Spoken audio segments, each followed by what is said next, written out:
Hi everybody, welcome back to my YouTube channel, and more importantly, welcome back to my next episode in my series of Real Talk.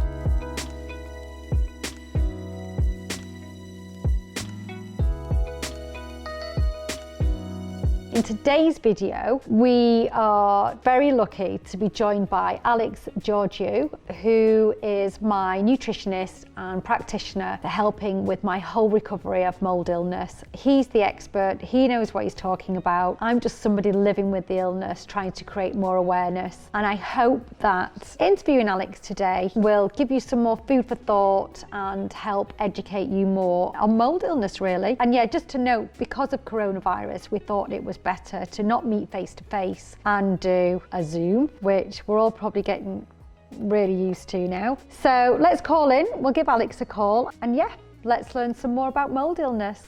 Hi Alex, how are you? Hi Stacey. I've popped record on so we can record everything that you're saying, so all my YouTube followers can then see what I'm saying on my camera here. So everyone's got a good view of both of us. All nice and loud and clear. Yeah, how are you? You okay? Yeah, I'm very well, thanks. Yeah, I'm just, good. Busy with I know. Thanks for taking the time to chat to us very quickly. No problem at all, it's a Yeah, pleasure. I'm just kind of like scanning all your books on your shelf. Toxic, mold. Oh, you can read that all. Oh, good. Yes. Yeah, my eyesight's gone absolutely rubbish, but I can just about make out toxic. So yeah. Yeah, that's probably the most obvious one there. But, Yeah. Yeah.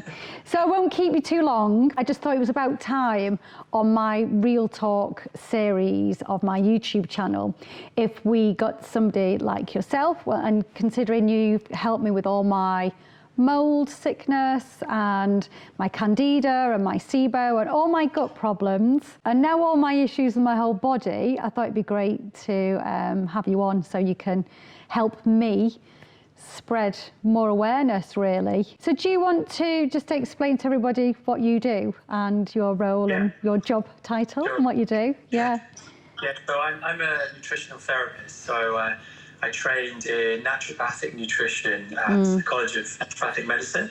So I've been in practice about 5 years, and I think, I started off not really sure about what area to kind of branch into in terms of health and nutrition, but one thing led to another, and obviously the aspect of mold became quite a significant part of what I do in clinical practice. But in terms of other things, or in terms of health conditions that I see in clinic, it very much revolves around digestion, energy, so things like chronic fatigue tend to be an issue for the people I see, and IBS type symptoms. Obviously that can range from bloating to gas to malabsorption. And then there's also the other conditions that may affect the nervous system in the brain, so things like depression and anxiety. So I do see quite a broad range of health conditions. Sometimes they relate back to one specific thing, sometimes it's a bit more complex. Yeah. And we've been working together now since 2018, isn't it? So good 2 years. Right. Yeah. Yes. And for all my viewers that don't know, Alex, no, it's not 2018. I feel like it's early. No, it's 2018. I think it was the beginning of 2018. Yeah. So it seemed almost 3 years. So I was filming on the show, wasn't I? I was on the Housewives of Cheshire. Yeah. And ironically, production found you because I was having so many gut-related issues, and you came in and we filmed a scene together, didn't we, here in my kitchen? Yeah. Yes. And so just to briefly explain for all my followers and subscribers that don't know, I then, after we filmed our scene on Housewives of Cheshire, I started to obviously chat to you more and really realise that there was a bigger picture and that I was very unwell. And we went on to work together, didn't we? And I, at that time, all I knew I had was just major gut health issues, didn't I? And I think I came to you with symptoms of bloating, excessive gas. I remember having to really talk openly with you about what my poo looked like, and whether, I never forget you asking me, does it smell? I'm like, oh my God, this is so vile to talk about.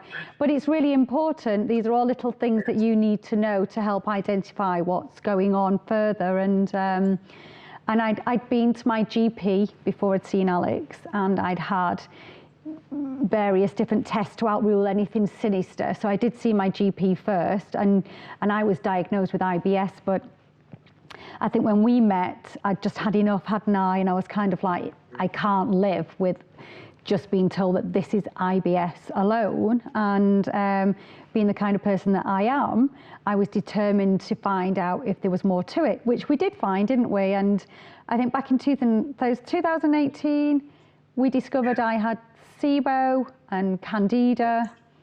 And I think we pretty much stopped there, didn't we, with the symptoms that I had. We did the organic acid test, and we discovered that there was a Candida overgrowth. So that was back in 2018. That was about April, I think, from my records. And then I was on a protocol, wasn't I, for 6 months, and we pretty much. I think it started with 3 months and then it ended because you weren't seeing the full benefits, so you weren't reaching the kind of the end goal as quickly as you'd liked. But I remember feeling really well in September, so it was 2018 April, and then come September, I think I made maybe my own little bits of mistakes. I felt amazing and slowly got a little bit cocky with what I was eating and started to eat more things like, when I say cocky, just things like gluten-free pizza with vegan cheese on. But I've now discovered, because of the whole journey, that even that upset my stomach, and we know why now. But back then, I just thought, I can go back into eating how I used to eat, even though it's gluten-free. And then we I lost contact with you because I felt better. And then I think I spent all of 2019 depressed and anxiety, and my symptoms just got worse. And I've explained on another YouTube video, heart palpitations, etc. And then we reconnected back in 2020, didn't we? So. That's right. Yeah. Was that April? April this year? Yeah, maybe before. Yeah, it was April. Yeah, it seems like a long time ago now. It does, yeah. So they've come a long way since April, which we is have actually that long. And done lots of testing and lots of trial and error with foods and things like that, haven't we? And so when I reconnected and got back in touch with you, I think we realised I'd been on the FODMAP plan for 2 years, and maybe less than that actually, but it felt like 2 years. It was a long time, which had done me no good at all, had it. And I'd started to see a functional health doctor, and she discovered I had parasites and food poisoning in the gut. And between yourself and the functional health doctor, we decided to deal with the parasites first, didn't we? Yes. So I'm just trying to explain to my followers the little bit of the journey and the process of elimination to reaching how I found out I had mold sickness. Because I think it's such a deliberating illness that for some people it takes a long time to identify and find out, because you've got to go, unfortunately, all these different ailments that you can end up with, and chronic illness, you just got to start to eliminate everything else, really, and that's what happened with us. So eventually the SIBO disappeared. We found that out in April. I don't have Candida anymore, do I? No Candida, no SIBO. But I was still having all these horrific symptoms. And then we discovered through the organic acid test, and what's the other test? The mycotoxin urine test. That's both it. by the same lab, So I think with armed with those tests and obviously the signs and symptoms that you had, the signs and symptoms obviously led us to do. I was going to say, do you want to explain? Because we know you and I know my symptoms. Should we just briefly go through the symptoms of mold sickness again? So people. Well, I mean, yeah, so mold sickness can produce so many different types of symptoms, and the way that the symptoms express themselves or how they become symptoms really depends on the individual and the type of mold that they're exposed to and how their body handles that mold. So people that are genetically unable to process mold toxins will not be able to excrete them out the body, and that's when the symptoms start to arise. And that can take anywhere from possibly 3 months, maybe even up to a year, but normally about 3 months of being in an environment where there's mold toxins, you would probably start to notice some kind of effect or symptom arising. And then as one symptom starts, you'd probably like to see other symptoms start arising. And it makes it very difficult to actually identify as mold, because all of these symptoms can be attributed to other things. It's only when you start seeing a collective amount of symptoms appearing that you start to think, hang on, something's not right here. This isn't just a case of depression or anxiety. There's comorbidities or symptoms coexisting. So that's when you start to think, hang on, there's something more to it. That's when you might consider looking at a mold mycotoxin. Yeah, because you actually said to me, I think I'd had the antibiotics for the parasite. Sorry, if you can hear like a really slight snoring, it's my dog laying next to me. So I'm just going to clear that now in case we could hear that on the sound. So we had the antibiotics, the parasites had gone, and this was April this year. And it was yourself, it wasn't my functional health doctor, it was actually yourself, it was you, because you specialise and practice so much in, how do we refer to it? Mold sickness, mycotoxic poisoning? I keep saying every version of whatever it is, and I'm like, I'm sure I'm wrong. So mold sickness it's like an umbrella term for mold illness. So mold illness, mold sickness, and that can be either mycotoxin poisoning or mycotoxin illness, and also spore allergy. So you have basically two branches of mold. So if you think of the spores as the seeds that mold produces as its kind of life cycle to germinate more mold. So these are the mold babies, as it were. So the spores can create allergic reactions in people. And then you've got the mycotoxins, which are the chemicals that mold produces as a way of defending itself. So these are the things that you can't see, you can't smell, but they are in the air, and they can hang around on surfaces, in building materials, and they enter the body, and they can make you very, very ill, because they absorb into the tissues and into the different organ systems. Yeah, and that's the version I have. Yes, potentially. It's difficult to know if you have one or the other. You can see mycotoxin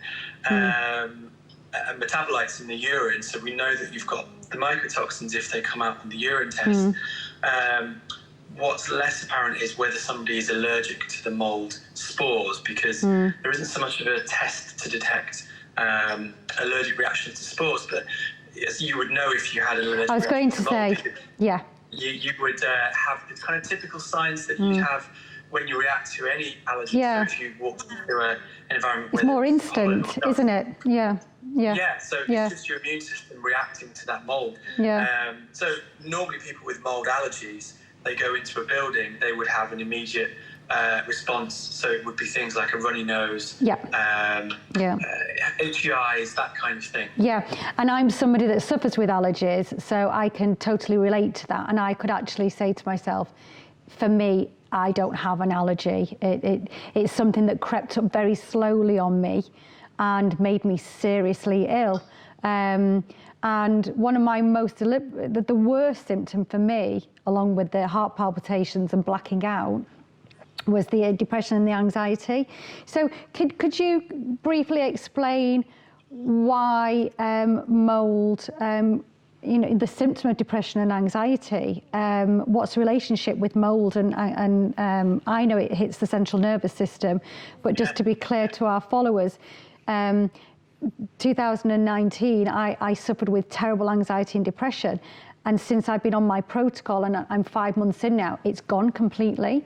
And I've got a little bit of anxiety, but I'm not in that black hole anymore. And I struggle to explain to my followers because I'm not the professional. So if you could explain what mold actually does to cause that. It's not a kind of simple answer in terms of looking at the nervous system and the brain in terms of how mold impacts it. But we know for definite that mold causes a lot of inflammation in the body, and whenever you have inflammation in the central nervous system, that can manifest as mood-based disorders. So whether that's anxiety or depression, may depend on the individual. There's obviously lots of other things involved with those conditions as well. So it could be that the mold is inhibiting certain proteins that are needed to create those neurotransmitters that. So we're talking about anxiety and depression. Yes. So we're thinking of serotonin, dopamine, GABA. All of these neurotransmitters are affected by mold. So the mold basically inhibits the normal processes of the body, and that is basically how it changes your brain wiring. Yeah, wow. I just think it's absolutely fascinating, and the fact that I was so poorly last year, and I know genetically within my family, I do have other members of the family that do have depression and anxiety, and it did make me question, is it genetical? But I know one thing that led me on this journey to get well is I know me, I know myself, and I know that I'm a very happy, outgoing, sociable person, and to just retreat and not want to see anybody and close the door. I think that was my main symptom that made me realise, why am I like this? And to discover that it was something, would you say biological then for me? It was a chemical imbalance, it was the mold that was causing that. So for the depression and the anxiety to have gone alone is just incredible. So I'm so happy that I knew you, and you've said, because this is the next thing I want to ask you is, it's so unheard of, mold sickness. We hear of asbestos poisoning, and we know that there's mold. You and I sat down and you said to me, have you lived in a water damaged building? And I kind of like, historically, I've gone through my life. And as a child, I slept in the smallest box room, which you know all of this, but just to explain. And my wall was damp. So I could have well had the spores in my system historically for a long time. They've just taken this amount of time to really taken a toll on my body, basically. Is that the case? Yes. Yeah. That's the case, yes. So you can live in a building and you can vacate that building, and you can carry those. They create this biofilm, which is really a sticky kind of layer that protects them. And you have molds under here, you have bacteria, you have parasites. They all live in this biofilm, and every building has its own unique biofilm. And when you live in a water damaged building, the biofilm then enters the body. So then you carry this biofilm, which is almost like a genetic blueprint of that building. You carry that for the rest of your life if you're not able to metabolize it. So if you've got a certain genotype that isn't able to defend itself from mold toxins, and it's all to do with the way the immune system responds, then you will carry that. So leading from that then, so we know that it comes from water damaged buildings, damp water damaged buildings. Normally, living and working in. Or actually, I'm glad that I've said that, because you could eat mold on a piece of fruit or something, or a vegetable as well. Yeah, so foods are a carrier of mycotoxins, especially anything that's stored in damp and humid environments. So if you think about the way we store grains and cocoa beans and coffee, they're stored in big vats. And if there's any damp or humidity in that environment, mold is in the environment. You can't get rid of mold, but if it meets any damp or humidity, it will start to reproduce and germinate, and then you have the potential for mycotoxins to be within that food. And because mycotoxin is a chemical, it doesn't just go away, it stays in that food, and then we eat that food.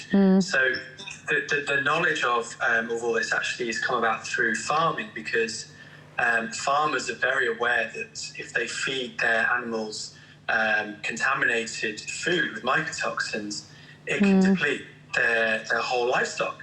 So they have a very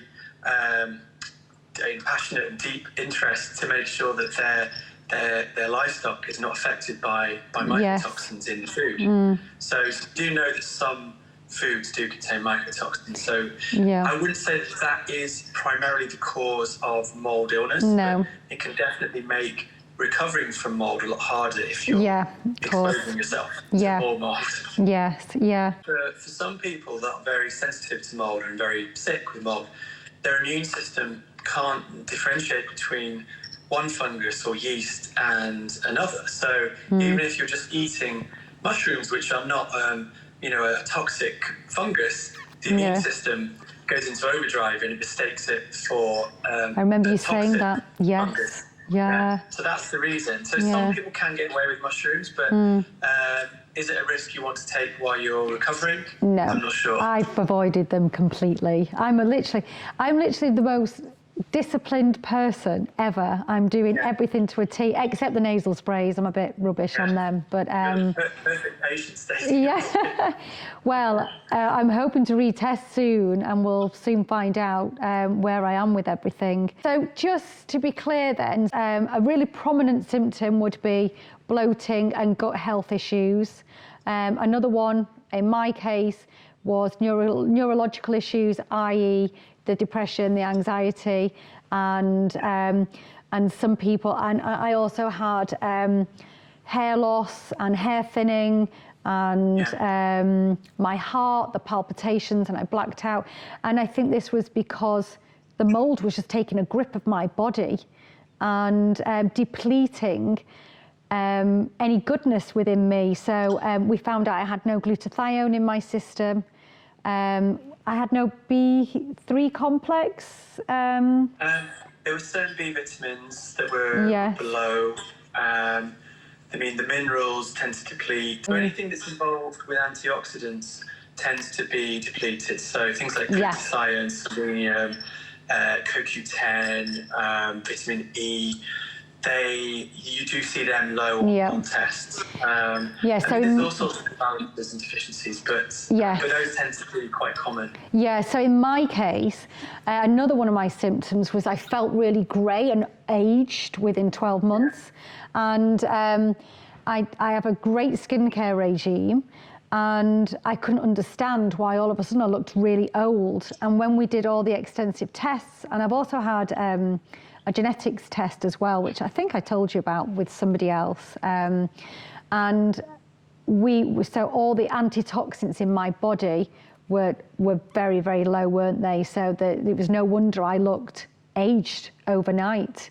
Because the mycotoxins, the mold illness, was literally sucking the life out of me, wasn't it, really? Absolutely, yeah. I mean, just to kind of give some context on mycotoxins, they are used as biological weapons by militaries all over the world. Oh, my Lord. So anything that is that dangerous and that toxic, you can imagine what that does to the body. So it's no wonder that people feel absolutely terrible constantly when they've got mycotoxins in the body. Depending on where they are, I mean, there are some that are worse than others. Some will end up in the nervous system, some in the kidneys. They all have to be processed by the liver, so you often see problems with liver health.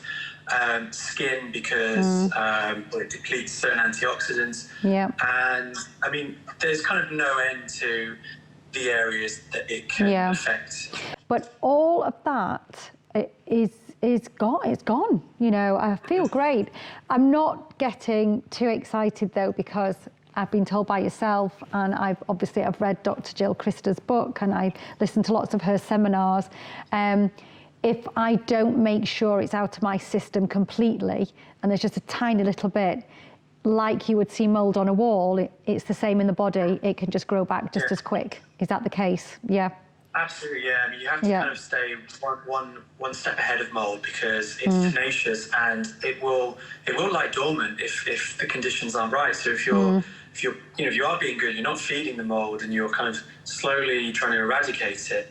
It doesn't just go without a fight. It will hang around. The moment you kind of slip, that's the kind of the risky part, because then it can grow back very, very quickly. I mean, and just to give you an example, in a building, if there's mold spores present and then you add humidity to that mold, those spores, it can grow within 48 hours, and you've got a brand new colony of mold. Oh my God. Really I'm going to end up paranoid about mold for the rest of my life. Joking about it, but I'm going to have to be so careful going forward. Well, absolutely. If you think mold has been around since the beginning of time, and it will be there till the end, because it's like the undertaker of nature. It's there to decompose everything, and that includes us. So, as macabre as that sounds, it's not something you want in your home or your car or your workplace. I just want to note here that we've decided to cut this video into 2 parts. I ended up chatting to Alex far longer than we planned to, and it was literally an hour long. So that's the end of part 1 with our interview with Alex, the person who is helping me on my journey of recovery from mold illness. If you want to see the next part of this video, or you want to see more of my videos, please like the like button, make sure that you subscribe. All the details about Alex are below. Thank you so much, and I'll see you next week for part 2.